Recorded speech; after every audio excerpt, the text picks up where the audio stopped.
Halo teman-teman, ngeteh bareng Dev Chua kali ini akan berbincang dengan Yayasan Canting Batik Nusantara. Yuk kita lihat prestasi apa aja dan kegiatan apa aja yang selama ini telah dijalani oleh Yayasan Canting Batik Nusantara. Teman-teman sekalian, jumpa lagi di ngeteh bareng Dev Chua. Pada sore hari ini, saya berkesempatan ketemu dengan ibu dari Ketua Umum Yayasan Canting Batik Nusantara. Nah, kalau dengar namanya nih, Canting Batik Nusantara, pasti ada berhubungan dengan batik. Nah, mungkin ceritanya bagaimana dan dapat idenya bagaimana. Tapi yang saya tahu pasti, memang yayasan ini bergerak di bidang perbatikan di hulu batik seperti itu. Nah, kita mau dengarkan dulu nih semua ceritanya, tapi biarlah si ibu yang bercerita. Monggo ibu perkenalkan diri. Oke, selamat sore dah. Sore juga. Kita santai aja ya. Santai, Nah, ngobrol kalau biasa kita aja. ngobrolin batik itu mesti santai. Betul. Gak boleh terlalu serius. Formil. Bener begitu. Oke. Dan aku juga nggak mau panggil ibu, panggil Iya. mbak aja. Wah, masih Mbak. muda kok, ya Oh, kan? udah banget. Mau nggak silakan mbak. Oke. Yayasan Canting Batik Nusantara. Nusantara. Itu tuh sebenarnya kita dirikan tuh tahun 2016. Kita sudah punya kegiatan gitu.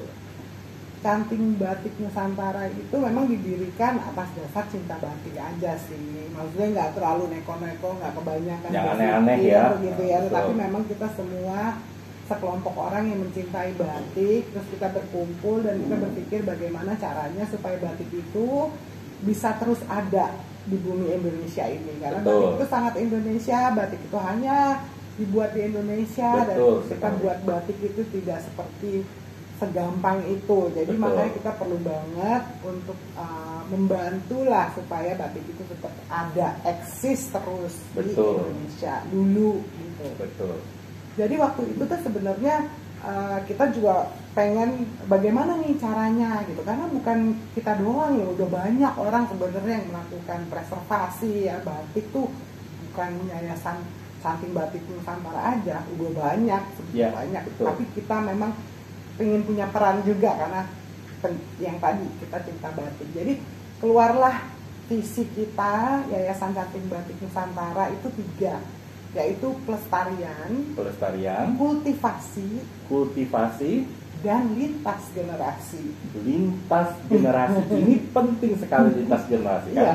Kalau satu generasi aja akan punah. Nah, Benar. selesai dong. Betul. Ya kan? Nah, makanya Lintas.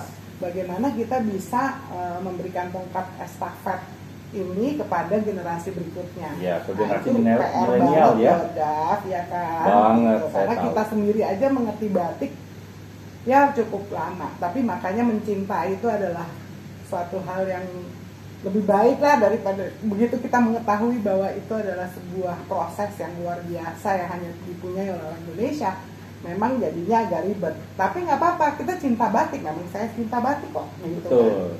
Dan yang namanya mencintai itu bukan hanya 1 kali 2 kali, tapi selama-lamanya, dan itu merupakan proses yang panjang, ya. Betul Jadi banget. itu bukan hanya cinta sesaat yang dimaksud, tapi ini yang berkelanjutan, ya. Betul. Seperti itu ya. Iya, tapi makin lama kita melihat batik, kita kita berkenalan dengan batik, kita memang setiap hari lihat batik, kayak gitu makin lama makin cinta.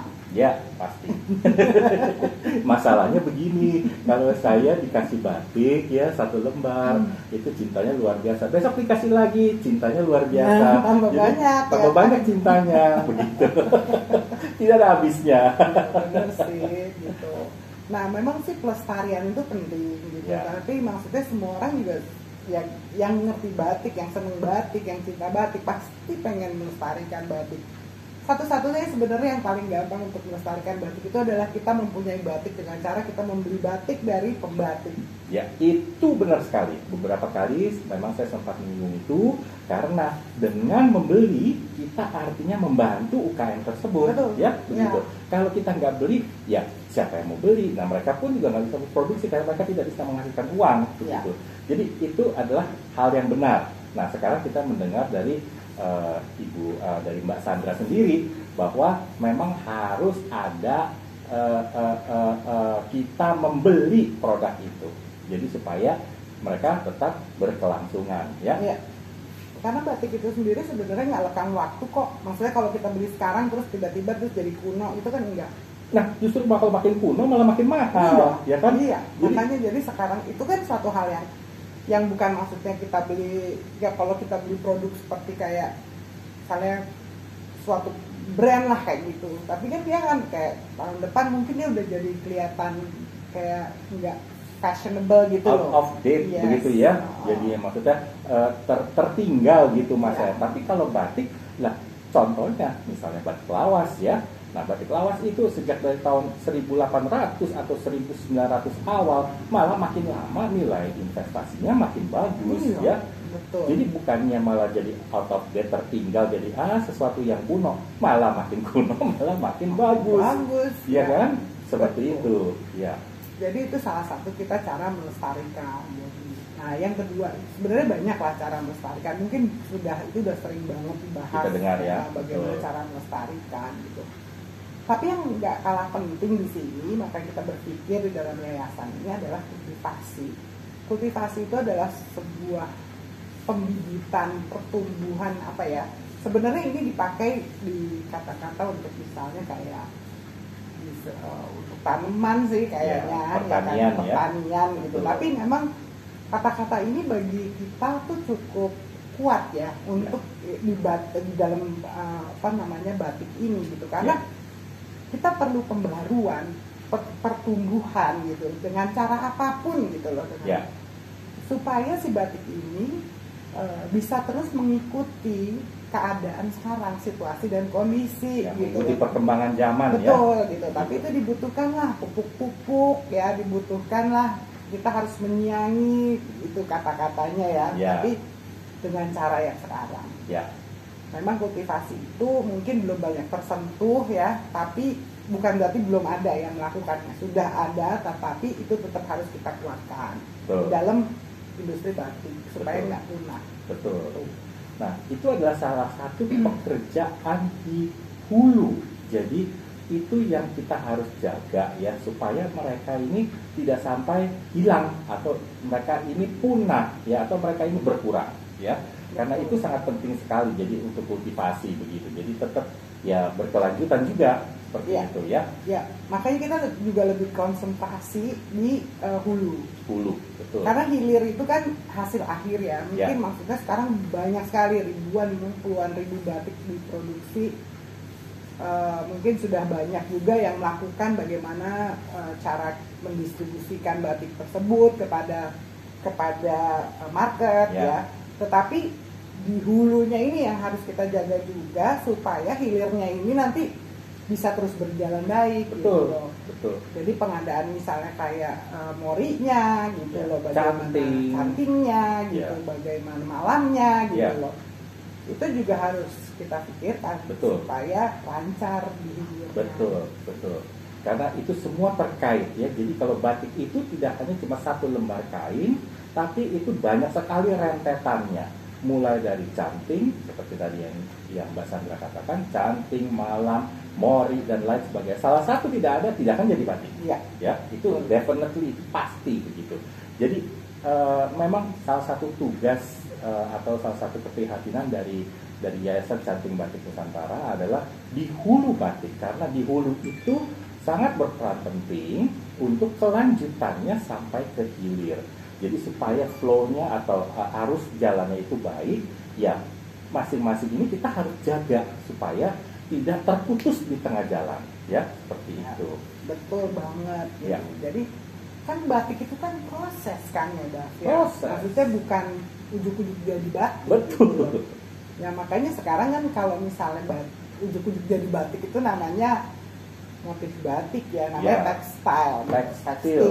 Betul. Jadi batik itu bukan semata-mata hanya sebuah kain yang ada gambarnya gitu loh. Betul. Makanya kita memerlukan step-step tersebut. Betul. Gitu kan. Nah, Betul. kalau untuk yang ketiga itu lintas generasi ya. Nah, itu yang tadi kita pikirin. Gimana juga kita bisa memberikan tongkat estafet ini kepada anak-anak di generasi berikutnya. Kan nggak salah juga, maksudnya mereka jangan sampai salah menerima gitu loh. Betul. Nah, yang sekarang saya lihat itu adalah batik di mata anak-anak muda itu sakral. Ya. Mereka tuh menganggap sakral, jadi mereka nggak ada terkaitannya. Jadi gini, ya, batik tahu gitu loh. Ya. Pernah lihat pernah gitu. Ya. Tapi ya terus apa hubungannya sama gua gitu loh. Ya. Ya terus kenapa gitu loh. Ya. Jadi ya memang hal-hal itu ya nggak kenapa gitu, tetapi itu yang harus kita pikirin supaya mereka itu bisa jadi menarik bagi mereka gitu. Ya, betul. Tapi saya perlu sampaikan juga gitu ya, maksudnya kita juga sebagai yayasan juga dalam visinya yang lintas generasi di awal di tahun 2017 kita melakukan canting run. Nah, itu adalah salah satu kegiatan ya yang dilaksanakan. Nah, namanya nih unik sekali, canting run. Apakah canting yang berlari? Tentu bukan begitu. Nah, coba Mbak Sandra canting run. Ceritakan. Canting run itu sebenarnya kita buat itu pada saat memperingati Hari Batik Nasional tahun 2017 ya, bulan Oktober. Nah, kita coba untuk pada saat itu memang maraton lagi marak banget, lagi seru deh gitu. Betul. Jadi kita pikir gini, maraton itu kan melibatkan banyak orang ya, pada saat itu yang ikut serta mungkin lebih daripada 1.500 orang gitu ya. Jadi kita berpikir sangat simpel bahwa kita memasukkan motif batik.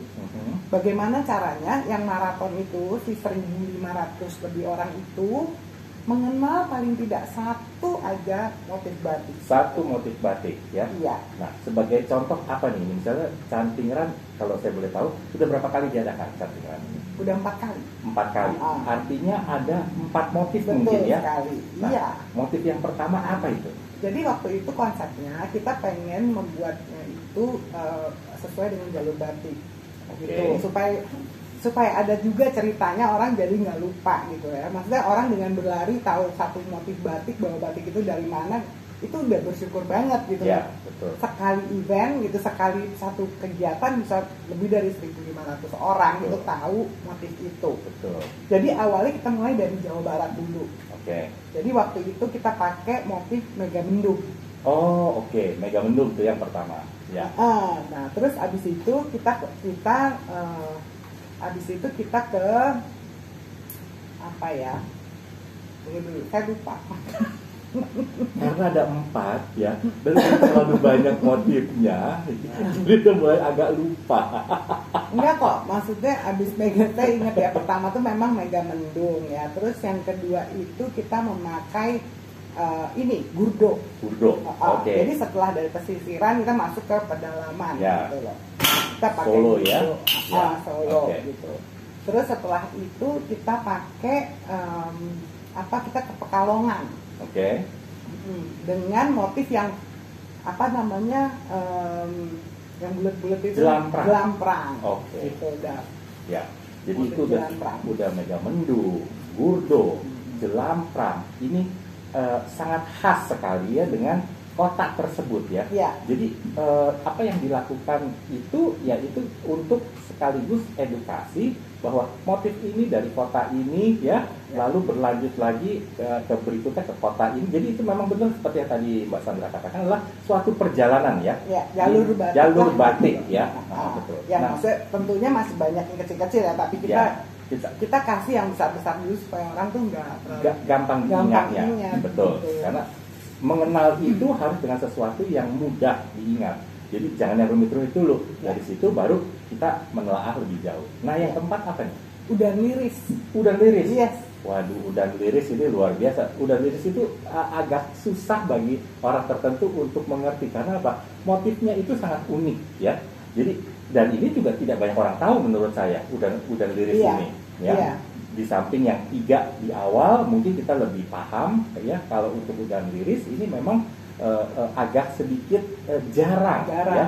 Oke, Tapi filosofi di balik udan iris itu keren banget. bagus kan? Ya kan? banget, bagus banget. Makanya nanti kita kalau bahas motif nanti tempat lain ya. Nah, itu dia. Kalau bahas motif bisa 1 jam. Ya, kalau bisa motif bisa 1 jam sendiri. Bisa Karena 1 jam memang sendiri. di batik itu di balik sebuah motif itu memang filosofi luar biasa. Betul sekali. Yang sangat-sangat maksudnya bisa menjadikan sebuah narasi yang inspiratif gitu ya. Betul sekali. Jadi ya memang apa namanya, itu cara kita pengen mengenalkan batik gitu loh, sekaligus banyak ya. Sekarang bayangin dah kalau kita coba ngomongin batik, undangin anak muda, ini udah iris ceritanya kayak gini, apa iya mau denger? Betul, pasti kayak gini.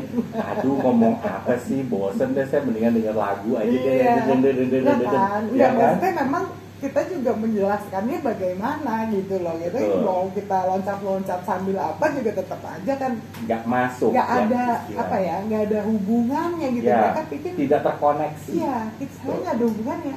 Batik bagus-bagus, tahu terus apa gitu. Ya, betul. Gitu. Jadi memang kita harus punya cara sendiri gitu untuk masuk Ke generasi ke mereka. generasi berikutnya. Makanya saya juga kepingin gitu, maksudnya kasih apa ya, pesan kali ya, pesan bahwa untuk generasi muda tuh batik tuh nggak sakral loh. Batik betul. itu fun banget gitu. Betul. Batik itu inspiratif, kita bisa buat apa aja dengan batik kok gitu loh. Betul. Kita bisa buat segala macam lah untuk kebutuhan kita, dari baru bangun sampai Ke pesta. ke pesta, sampai Betul. mau apa gitu. Betul. Bisa. Dan batik itu nggak pernah salah loh. Ya. Maksudnya kalau kita pakai baju batik, terus sebelah kita pakai baju apa, misalnya baju merek apa gitu ya, Ya. Itali Ya. gitu, terus kita pakai batik, kita nggak akan salah gitu Ya. loh, Saya setuju. ya kan? Betul. Jadi nggak pernah salah kalau Anda menggunakan batik, ya.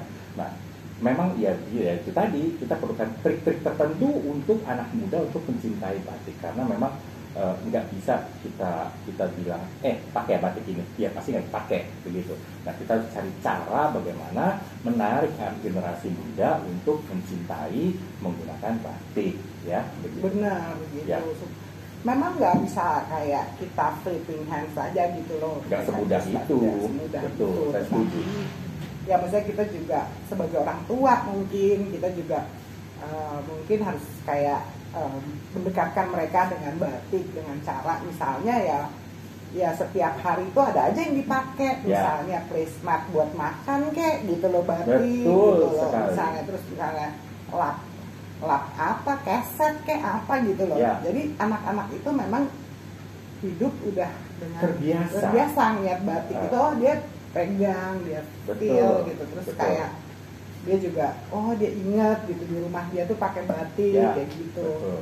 Dan itu juga ditularkan sebenarnya ya. Jadi orang tuanya pun pakai batik begitu. Jadi begitu mereka lihat, papa mama saya atau ayah ibu saya tuh memakai batik. Jadi kalau saya pakai batik fine aja gitu. Iya. Jadi tanpa ada rasa kalau pakai batik itu hanya satu acara misalnya, atau ya seperti tadi Mbak Sandra katakan bahwa batik itu dianggap sakral begitu. Ya. Nah, jadi merupakan satu keseharian ya. Ya, Dan betul. itu sangat penting Lifestyle ya. lah, gitu. Jadi lifestyle. Nah, itu Soalnya batik itu kan sebenarnya nggak perlu juga dipakai jadi baju terus gitu loh. bisa segala macam Iya, begitu. jadi kalau misalnya gue nggak cocok pakai baju batik gitu loh, gue nggak suka patternnya gitu.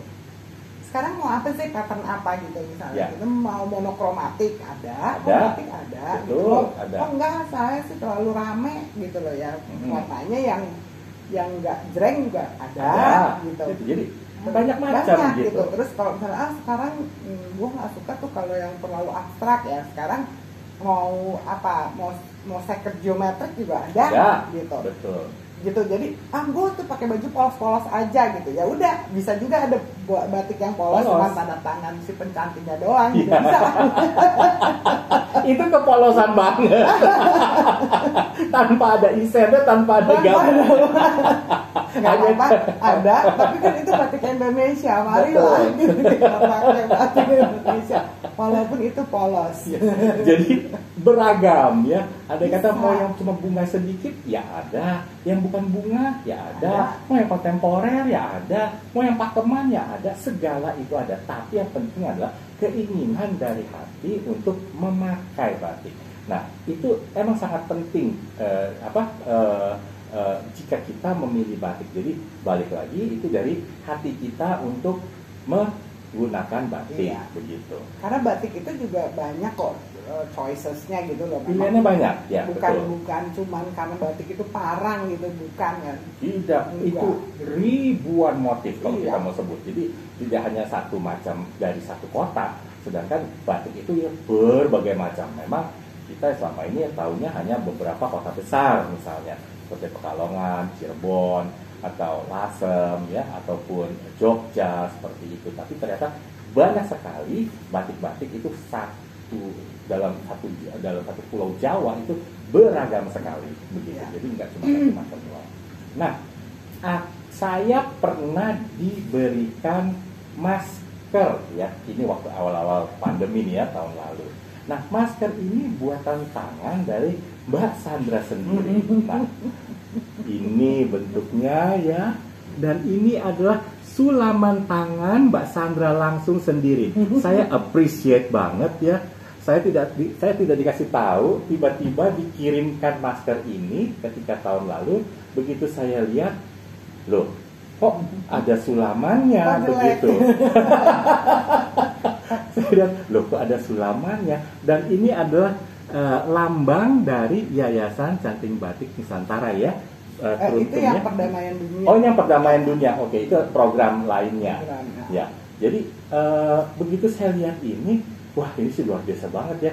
Kok rajin banget bikin ini. Nah, ini ada ceritanya nggak? Karena saya penasaran nih dengan cerita dari si masker ini. Begitu.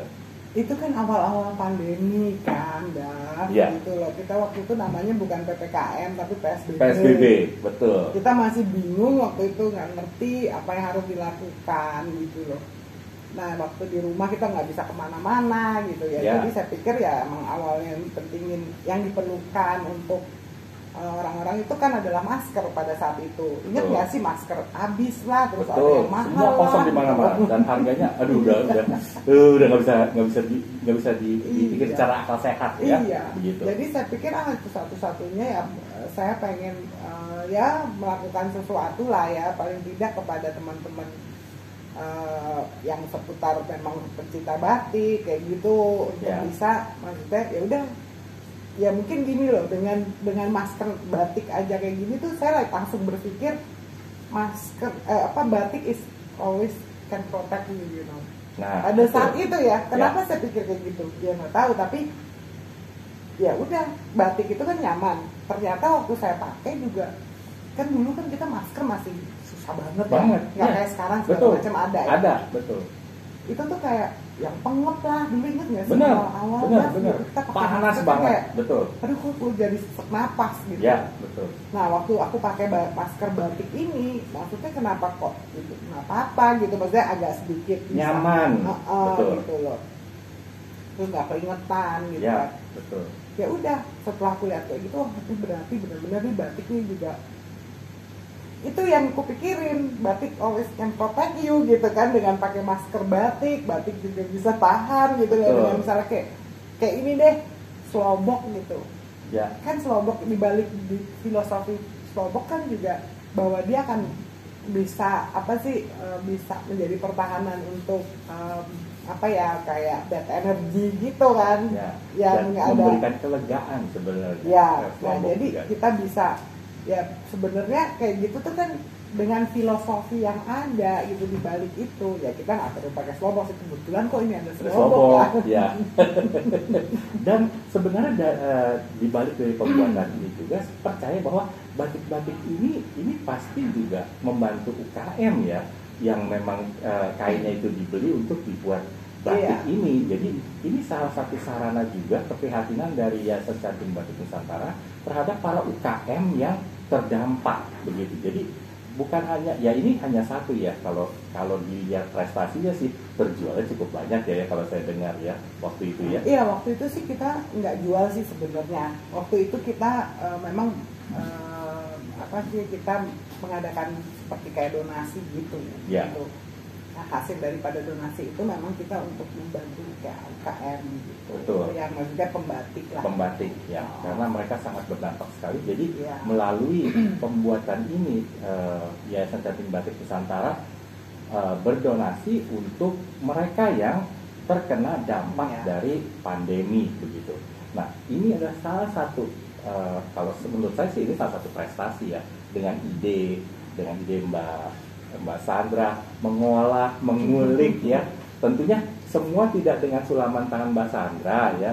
Nah, kalau semuanya sulaman tangan mungkin Mbak Sandra sekarang masih mengerjakan sulaman begitu. Jadi ini salah satu contoh prototipe awal sebenarnya dari program master di tahun lalu.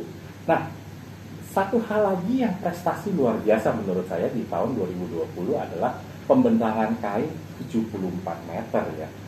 Cerita ini panjang sekali dan cerita ini luar biasa, mengandung maknanya dan lain sebagainya. Nah, boleh diceritakan sedikit mengenai kain 74 meter? Kain 74 meter itu kan dibuat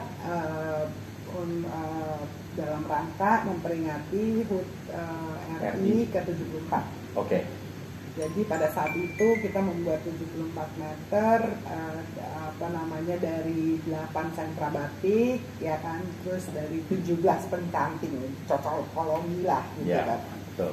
Tapi yang paling menarik di sini memang kita mempunyai sebuah pemikiran untuk membuat sebuah masterpiece gitu ya, batik ya, supaya tujuannya sih simple banget gitu, supaya batik itu selalu dibuat sesuai dengan apa yang ditinggalkan oleh nenek moyang gitu. Betul. Dengan cara aslinya. Iya gitu, itu Betul. jangan ditinggalkan gitu. Betul. Maksudnya kalau memang itu 2-3 step ditinggalkan mungkin mengurangi ciri khasnya, keasliannya. Gitu. Ya. Jadi 74 meter itu nggak gampang banget ya, karena itu tanpa sambungan, terus semua itu dilakukan dengan pencantingan yang fine, cantik nol gitu ya. Terus itu juga dilakukan pewarnaan dengan warna alam. Jadi memang itu yang ditinggalkan. Betul. dan itu diterusi ya, bolak-balik ya, bukannya cuma satu sisi aja, tapi bolak-balik ya, depan belakang. Iya. Ya. Terus itu juga dilakukan pencantingan selama 1 tahun penuh. 1 tahun penuh ya. Dengan melibatkan 90 orang. 90 pencantingnya, ada pencanting kan, itu kan mulai dari proses awal ya, maksudnya itu udah mulai dari grup besar itu pasti ya. Jadi mulai dari gaplak ya, dan lain-lain itu semua sampai melorot gitu, terakhir itu semuanya itu sekitar 90 orang. 90 orang, bisa dibayangkan mereka bekerja 1 tahun ya. 1 tahun dan sempat mengalami masa-masa pandemi ya. Itu yang sangat berat kalau menurut saya. Jadi kalau kita bisa mendengarkan cerita panjangnya, itu memang rentetannya itu tidak mudah begitu, apalagi di era pandemi ya, pada saat itu yang awal-awal, yang dimana kadang-kadang mungkin pekerjaannya nggak bisa full ya. Iya, karena juga kan waktu itu dibatasin kan, supaya maksudnya kita juga jangan sampai buru-buru mau nyelesain tapi semua pada kena COVID kan, gitu. Malah jadi nggak selesai begitu kan. Tapi ternyata dengan jerih payah dan usaha akhirnya itu terselesaikan juga dan dibentangkan di Taman Purbakala Museum Nasional pada waktu Hari Batik Nasional tahun lalu 2020 di bulan Oktober ya. Nah, jadi itu sebenarnya satu perjuangan panjang ya kalau menurut saya, karena itu 74 meter dengan daya upaya dan lain hal, dan tiba-tiba itu semua bisa selesai di tengah pandemi. Itu adalah prestasi yang luar biasa menurut saya. Dan rentetannya itu kita udah angkat tangan deh kalau dengar ceritanya mungkin ya, karena itu nggak mudah, saya percaya banget, karena satu sisi dari segi finansial, dari segi pekerjanya, dari segi acara dan lain sebagainya, itu semua dilakukan pada masa pandemi ya, di mana penyelesaian akhir itu sangat dibutuhkan dan sangat penting sebenarnya. Hal seperti itu. Jadi itu adalah prestasi yang luar biasa. Nah, kadang-kadang kita ingin lihat ya, kayaknya 74 meter itu seperti apa sih? Mungkin satu saat nanti bisa dieksebisikan ya, bisa dipajang di satu tempat dan kita beramai-ramai kita bisa melihat hasil karya dari kain 74 meter ini di bawah Yayasan Canting Batik Nusantara. Iya, memang kain 74 meter itu sesungguhnya sih harusnya diperlihatkan ke sebanyak-banyaknya ya. Manusia gitu ya, masyarakat gitu ya. Betul. Tapi ya karena memang kita menghadapi hal ini ya kita nggak boleh apa juga ya, maksudnya gini, nggak apa-apa, nanti suatu saat pasti ada waktunya gitu. Memang itu diperlihatkan dengan tempat yang tepat dan apa ya, proper lah. Ya, betul.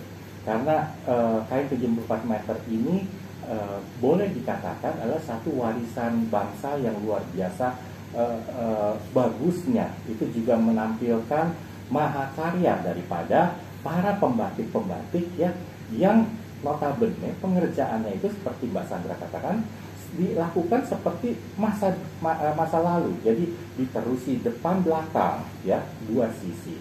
Lalu menggunakan warna alam ya, dengan pengerjaan yang sangat detail. Saya mau tanya, kalau nggak salah ada 4 motif ya, dalam pengerjaan dari kain 74 ya. Ada 4 motif. Apa aja tuh Mbak Sandra? Itu motifnya ada gurdo, terus ada parang, ada sidomukti, sama sekar jagat.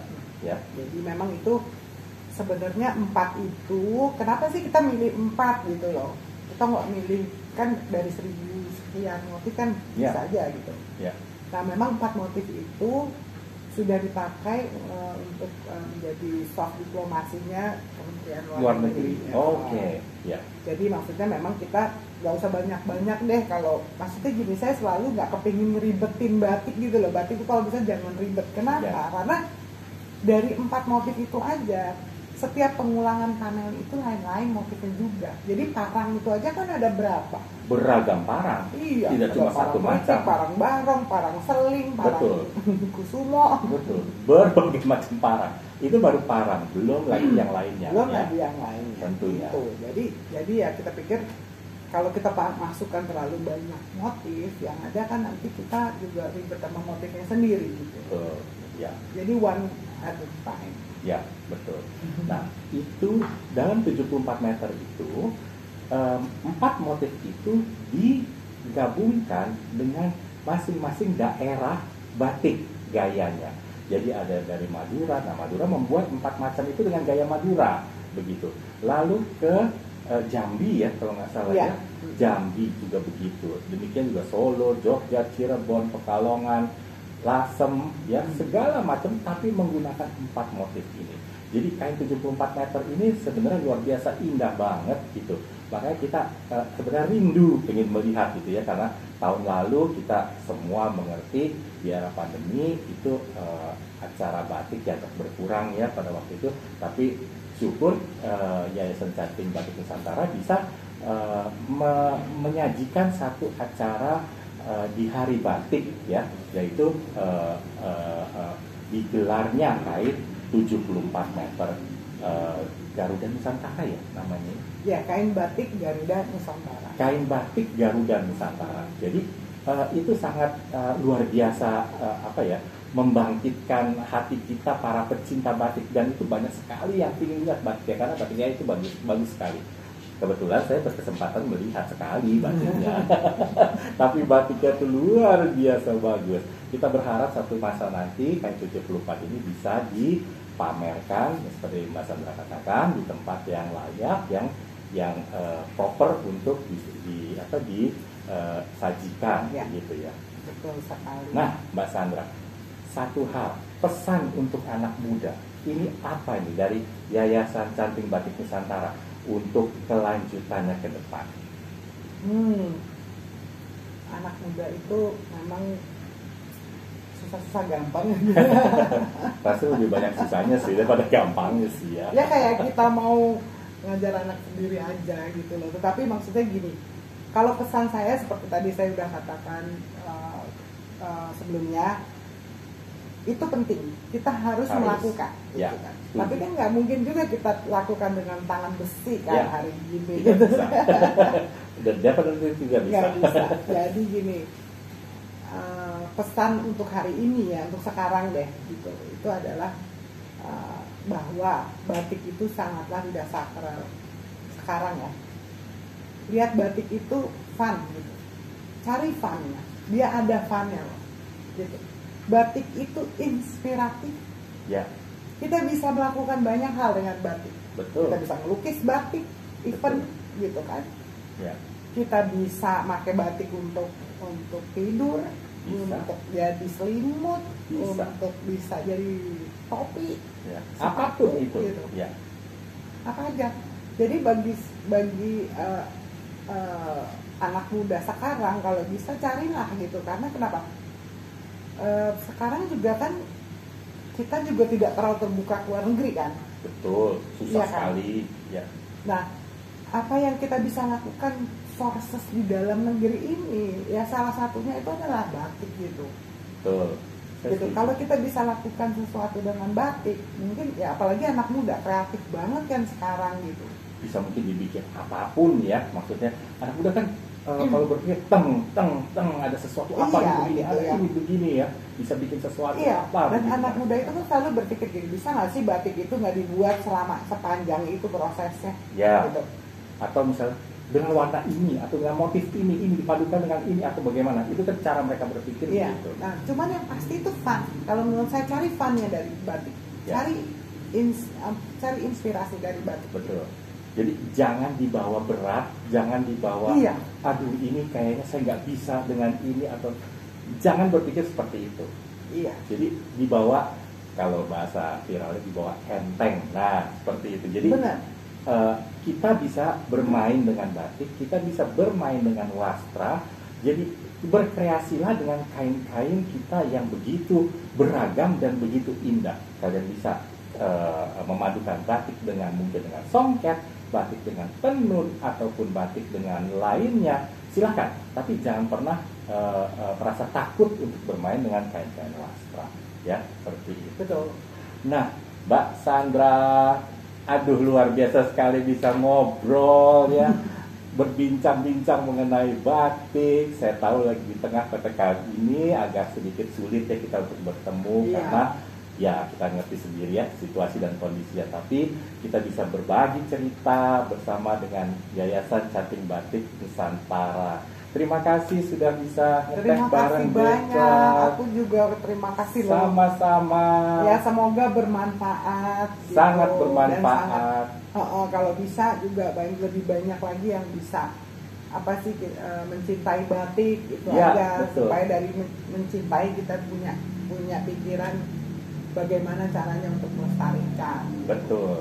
Karena untuk kelanjutannya adalah generasi milenial, generasi muda. Itulah mereka yang menjadi tonggak-tonggak untuk keberadaan dari batik. Terima kasih telah bergabung bersama kami di Ngeteh Bareng Deca. Monggo kita ngeteh. Ya, silakan aku tuangin ya. Terima kasih. Dak. Ini aku mau kasih hadiah buat kamu. Aduh, dapat hadiah tanpa Aku diduga. lihat sendiri. Aduh, tuh kan saya bilang apa? Ini adalah tas ya. Coba lihat dong. Ini apa ini? Oh iya benar, ini tas. Ya ampun, kan saya nggak salah ya. Cerita tadi mengenai masker ini ya, dibuat dengan tangannya sendiri. Nah ternyata ini Ya, aku buat dibuat tangan sendiri. dengan tangan sendiri. Ini lo ada Overnight, logonya loh ini. overnight. Ini ada logonya di sini, luar Apa tulisan biasa. logonya? D. Jadi saya yang punya, nggak bisa Oh, diambil iya, yang iya. lain begitu. Aduh terima kasih Mbak Sandra. Semoga Yayasan Canting Batik Nusantara memberikan banyak inspirasi bagi teman-teman sekalian. Amin. Ya, terima kasih. Mari kita ngeteh. Bukan dulu. Harus dibuka dulu. Sampai jumpa.